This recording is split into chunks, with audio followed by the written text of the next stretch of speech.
Hello everyone and welcome to the first video on this channel. My name is Peps and normally I had something different planned for the day. I wanted to upload my first video that I recorded and edited over the past couple of days.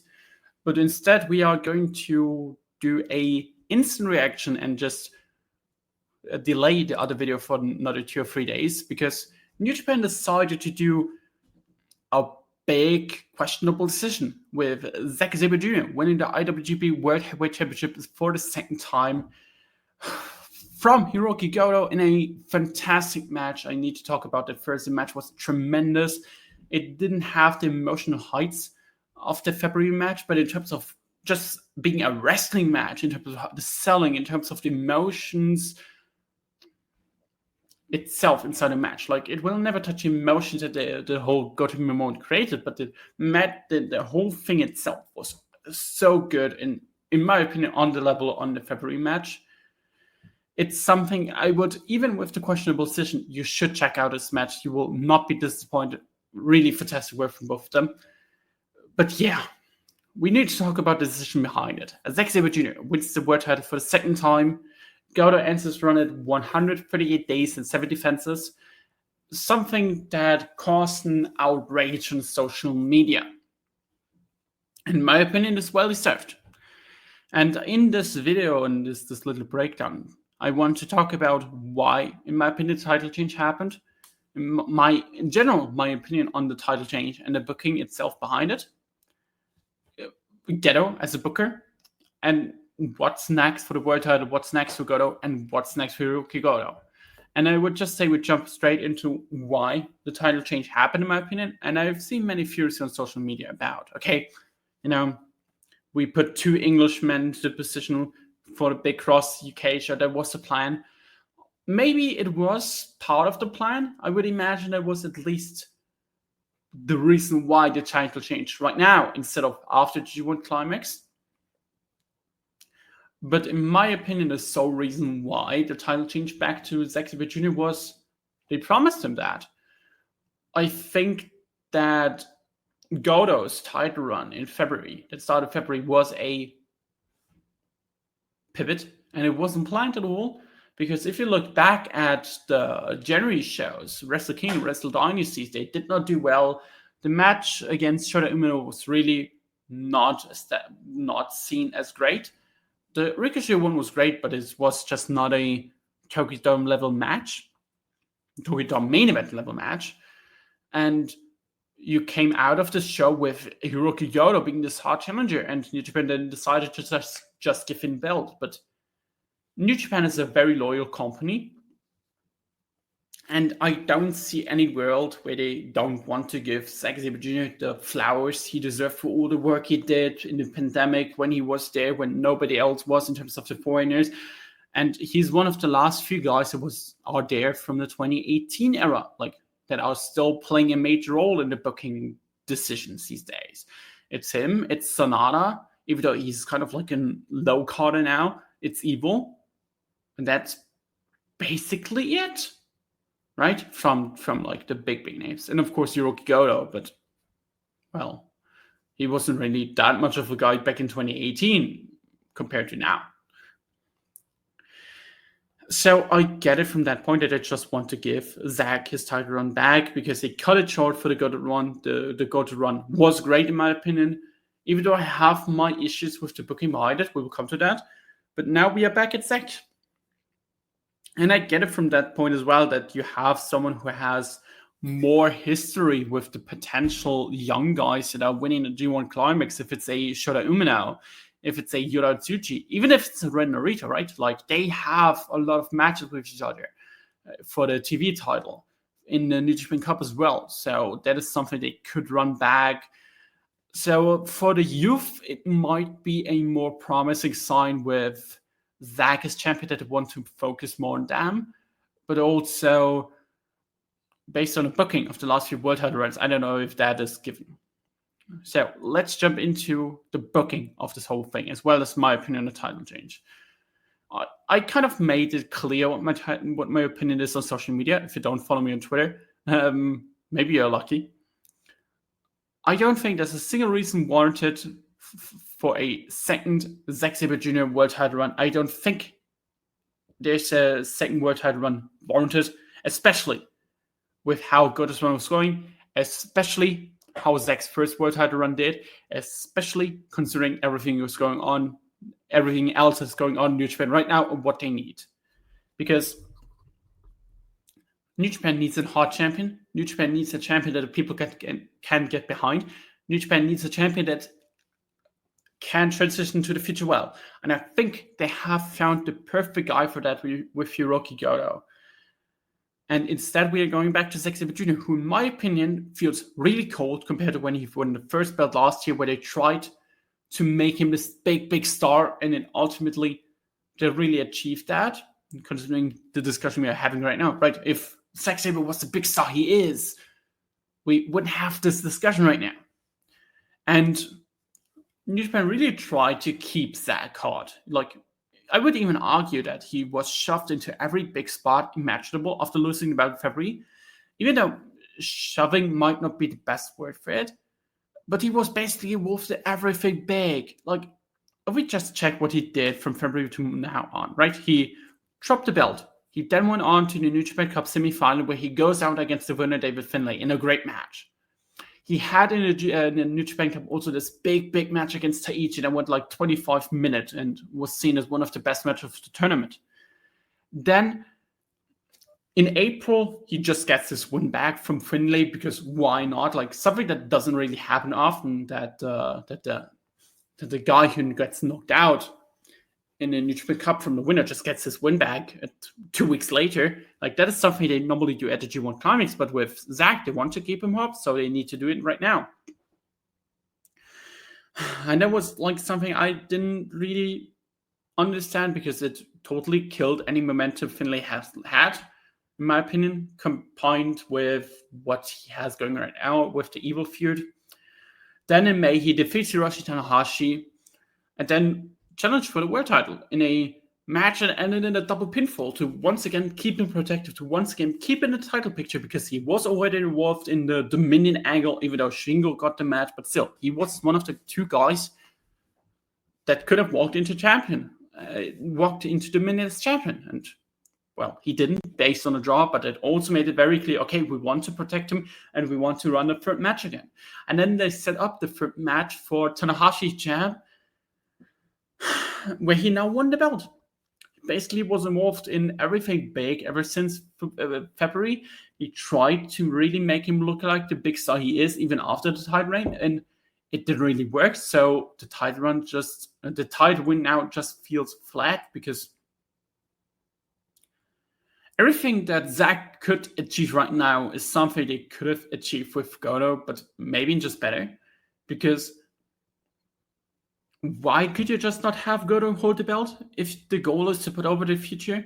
Like, what should be the goal? Because Goto is booked as this great, strong champion that defends against everyone. Just put him against a young guy. Who hurts that? Like, Tsuji easily could have defeated Goto, and you could easily have this big moment of Tsuji, like defeating Goto again, because that would also be a callback to the match that even started the whole Goto Revolution stuff in 2024 with the New Japan Cup final last year. But instead, we are going with Zack, and I don't really get it, because right now, we need to say it, like, the Goto run is great, but I don't think it will age well in terms of the booking, because it achieves absolutely nothing. And when I mean nothing, I actually mean it achieved absolutely nothing other than making Hirooki Goto look strong. And that is something that goes on with New Japan for a while now. Like, nothing was built up in the title run of Hirooki Goto. Nothing was built up in the title run of Zack Sabre Jr. before. Nothing was built up in the title runs of Naito, Moxley, Sanada, Jay White, Okada. Like, you can just name everyone, pretty much. The only thing that happened was, okay, let's make the champion look strong. And that was the title run with Goto as well. Because you made Goto look like a top star, you made him look strong, and he had a lot of individual great matches. But in terms of the bigger picture, in terms of what helps New Japan get out of this title run, they did nothing. Because if we go through his defenses, and now it gets kind of shocking. His first defense was against Hiroshi Tanahashi. His second defense against Yuji Nagata. Two old guys that just got a title shot because they are legends, pretty much, right? Tanahashi because he's retiring, Yuji Nagata because of the whole contract situation and stuff where they didn't want to renew him and then decide, okay, we need to renew you because people had backlash backstage. People faced backlash backstage. So that was the title defense there. Then he had David Finlay, who gained something out of it, but they just completely buried him after that, especially with the Evil feud. Then he faced Shota Umino in Chicago, a match, in my opinion, that was booked so horribly. It was the wrong timing. It was the wrong place that it just could have gone wrong. Then, now my favorite part. He was originally planned to face a 42-year-old mid-carder contracted to the WWE as the send-off match. And don't get me started how stupid it would have been, or how stupid it was to even consider Jeff Cobb in 2025 when he has signed a deal with WWE, giving him a world title match in Dotaku. His replacement was Callum Newman, who was the only young guy in Japan that Goto helped with the title run. And let's be real, he's like the 7th most important young heavyweight guy they have. Like, Shota Umino is above him. Yota Tsuchi is above him. Rena Rita is above him. Yuya Uemura is above him. Gabe Kidd is above him. Bolton Oleg is above him. You could even argue that Yohei Oiwa is above him. He's maybe not right now, but he will be in the future. So pretty much the least important young heavyweight guy got the world title match there. It's mind-boggling. Like, okay, to be fair, the match helped him. The match was great. Like, don't get me wrong, but it's mind-boggling, and none of the young guys are getting any kind of shots at the top title. Like, there are names like Gabe Kidd and Yota Tsuchi I would take out of that because they were, of course, busy with the global belt and everything. Why could have not Yuya Uemura got a shot at world title? Because he originally said, I want to come back to win the world title. No, he goes for the global because global is for the young guys. Even someone like, just give Ren Narita a shot. Why not? I mean, he's of course he's part of House of Torture, and House of Torture matches can be wacky, but Goto is so strong as a babyface champion. I think you could have gotten an interesting match with Goto and Ren Narita. I think you could have gotten a great match with Oiwa and Goto. Just give him these kind of opponents instead of, okay, how about we put this 2019 mid-carder against him? That would be a great idea, because that is a pattern that New Japan has been building up to for the past couple of years now, that the guys who were not good enough to be the top stars, when the actual top stars were there, talking about Tanahashi, talking about Okada, talking about AJ Styles, even Knight and Okada, Omega, even though they didn't hold the belt too often, like those were the top guys that hold the belt between 2012 and 2018, 2019, right? Those were the guys that got the belt because they were the best in the roster. They were the absolute best. Nobody else could have touched them. And if you want to get to this level, you need to work hard. You need to be one of the best. That is, for example, how Omega got the belt. And for example, also how originally Naito got the chance in 2016, because he got so good that they gave him the belt.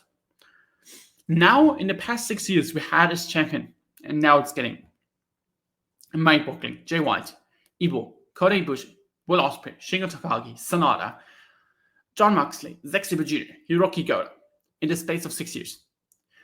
Obviously, some of them deserved it more than others, especially someone like Kota Ibushi, who in my opinion was one of the best in the world at that point. But it's very telling that the people who scored 8 to maybe at most 10 points in the G1 Climax around 2017 to 2019 are now the guys getting pushed when it should have been the time for the young guys. You have much better guys, especially in the long run, that were at least ready to give them a shot. If it's a Yota Tsuchi, if it's a Yuya Uemura, like those guys aren't perfect. They have their flaws in their game. But there is a reason why an Evo, there's a reason why it's a Sanada, there's a reason why a Shingo Takagi or something. Okay, Shingo Takagi is a bad example because he wasn't there long enough, but like an Evo, Sonata, and even a Goto in some point, even though he did great, the Zack Sabre Jr. weren't champion during the prime times of New Japan Pro Wrestling because they weren't just the guys that were the top stars and shouldn't have been. Now they are, and we will see to what that leads to sometimes bad houses, often bad houses actually, and a lackluster promotion right now. I would say, I mentioned Goto in this, but Goto is likely the only guy out of them who had a great title reign, in my opinion, who did not only well in terms of the match, but also in terms of the business-wise. So we should kind of take him out of that. I mentioned it based on because he's part of the group, but still. And that is something that annoys me right now about New Japan Pro Wrestling, because the fault of that is just one man's, and we jump to that topic next, and that is Ghetto, right? Ghetto is a booker right now that is so weird. He just does stuff. It looks good. You see, like, okay, we are on the right path again. We are off the right path. It goes up, and then crashing down quickly, and we are just now back at the bottom of the barrel in terms of how good a promotion is in 2025. And people have been saying on Twitter for a while now that they should replace Ghetto and put in another booker, but the problem just is, and it's not something, I would say to defend Ghetto, because in my opinion, Ghetto should be replaced because it's normal for a booker that after how many years that you just can't create the magic you did at the beginning. That same happened with Tony Khan in 2023, 2024. He kind of found his way back into, but it also happened with Triple H. And at some point, the promotion isn't hot enough anymore to cover your mistakes, and the mistakes get exposed. The flaws of promotion get exposed, the flaws of the booking get exposed, and that was kind of like that. And Dominion was a wake-up call for a lot of fans again. And replacing Ghetto, in my opinion, would be the right decision, but the problem just is replacing Ghetto would just mean the new head booker would be Dick Togo or Jado, and those are just the right-hand man of Ghetto in the past years. And if not one of them, then it's not a right-hand man. Like, I think the Ghettoism, or like the booking philosophy of Ghetto, is so far deep into New Japan that you would need to cut the entire top scene in terms of the management to just have a new start. And I don't think that's possible, because that would also likely include just kicking out Tanahashi, but they would never do that, and I don't think they should do that. Like, if they kick out Tanahashi out of the presidential role, the promotion's game over pretty much. So they need to find a way to bring in new creative mind into this booking team, built around Ghetto, built around Jado, built around Dick Togo. And I would say likely, I would imagine that someone like Tanahashi has a word in it. That's why I mentioned that you would need to cut out Tanahashi as well, but that's just not possible. So you need fresh blood into that. I don't know who. Like, there are for sure people, like New Japan has so many people backstage, and for sure there are people with a great creative mind that New Japan could need right now. I can't name you an example, but I think if New Japan wants to find that person, they will find them. So that is pretty much a problem why I think that Ghetto is never getting replaced. I think Ghetto is going to keep continuously being the booker in New Japan Pro Wrestling, and I think the only reason why he will ever be cutted or the booking completely change is if we reach a Wrestle Kingdom that goes below 20,000, because that is the side that New Japan needs to change something, and that is sadly something we are currently heading to, because we're now 24,000. The next Tokyo Dome show, of course, has the debut of Aaron Wolf, as well as the Hiroshi Tanahashi retirement match. That will be a number that will be so great that will blind people for a week or two until they get back to reality. So the 2021 Wrestle Kingdom show is the one that counts.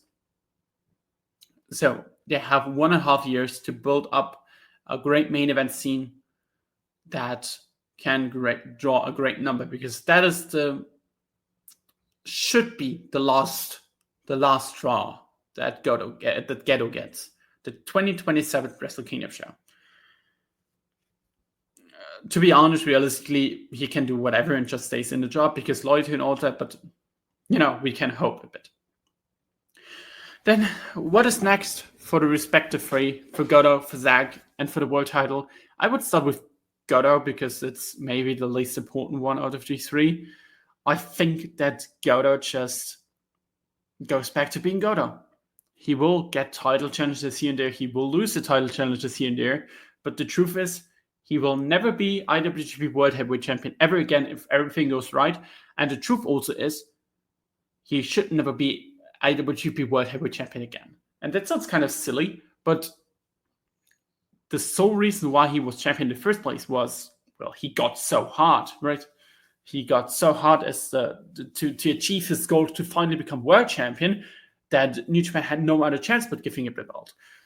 That moment is gone now. So the next time he would get the belt, it would be based on, okay, it would be a second run, not the first one. And the second thing is, in my opinion, it's more important, and it comes into play what I said earlier. He's 46 years old.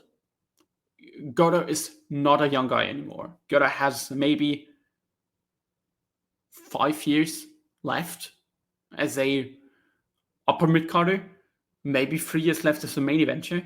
I think if you go back to Goto, it has to be one of two reasons. One of them is Zack Sabre Jr. bumped so bad that you just want to give Goto the belt back. And the second is, and that kind of goes hand in hand with the first one, is if you don't think and openly want to admit that you don't think Yodatsuji, don't think Shota Umino, don't think any of the other young guys is ready to take the spot. Because at some point, you need to give one of them the shot. And if we go back to Goto in any shape or form as world champion, that just tells the audience, it just tells everyone they don't think any of them is back ready. So we need to go back. Oh, okay, that guy drew houses. Let's go back to him. That's pretty much what happened in a bigger thing with Hiroshi Tanahashi and Okada back in like the 2010s. Even though, of course, they drew way better and, to be honest, also are way better wrestlers and bigger stars than Goto is. But you get my point, right? We need to get the belts to the young guys. No more 2018 mid-carders, no more 2019 mid-carders. The young guys should be the one. Maybe they fail as champion, but the best thing that could happen is that they reach the point of becoming champion. Like, it doesn't matter if they fail as champion, or they worry if they fail as champion, if you don't know that. Zack Sabre Jr. is someone I would say many consider to be a great champion once he got the belt for the first time. Like, many thought, okay, he will have a great reign. He totally flopped as champion. Why not just giving Yodatsuji or even a Shota Umino, who is obviously very criticized for multiple reasons? Why not just giving the ball? Like, what's the worst thing that can happen? His title run flops, but then at least you tried something. You need to try something. Otherwise, you're never making out of this spiral that you just built of we giving belts to people that should have gotten it 5 years ago. That's the last thing that should happen. Just give the young guys the ball. Maybe it works, maybe it doesn't. What can go wrong, right? For Zack in the world title itself, I think he will likely defend the belt against Takeshita Forbidden Door based on them both being in the same G1 block, and Takeshita makes sense as a Forbidden Door challenger as the guy who represents not only AEW but also New Japan with the whole double contract thing. That would make sense, and then we will likely hold the belt whenever the New Japan G1 Climax winner is challenging. My guess is it's still King of Pro Wrestling, based on you sold Wrestle Kingdom anyway, based off Tanahashi and Airwolf, so why not just doing to sell the Sumo Hall? That would be in October. That would be barely 4 months. I think that would be okay enough, right, for Zack run. Maybe he gets the defense against Shota Umino before that, because Umino should beat him in the G1 Climax. I think he also will, so there's that. But yeah, for the world title, whatever is next, I just hope the next one is Yodatsuji. He deserves to hold the belt. He is the right G1 Climax winner. He's also someone I would still argue should have won last year. So please do the right decision for once. Give him the belt. Give him the ball. Give him the belt. And just make a star. Just make one young guy as a star, and you can elevate tons of wrestler out of it. Yeah, and with that, Thank you all for listening to this 25-minute, I would say, semi-rage about the decision. I hope you all understand my point of why I think the title change was kind of unnecessary and what they should have done instead. The actual original planned first video should come out later next week. I need to edit something else because I originally had like the whole intro, but based on it's not the first video anymore, I need to change some things. But yeah, I hope you all enjoyed it. Leave a like, comment down below. And with that, good evening, good afternoon, or good morning for everyone who is listening. Bye-bye.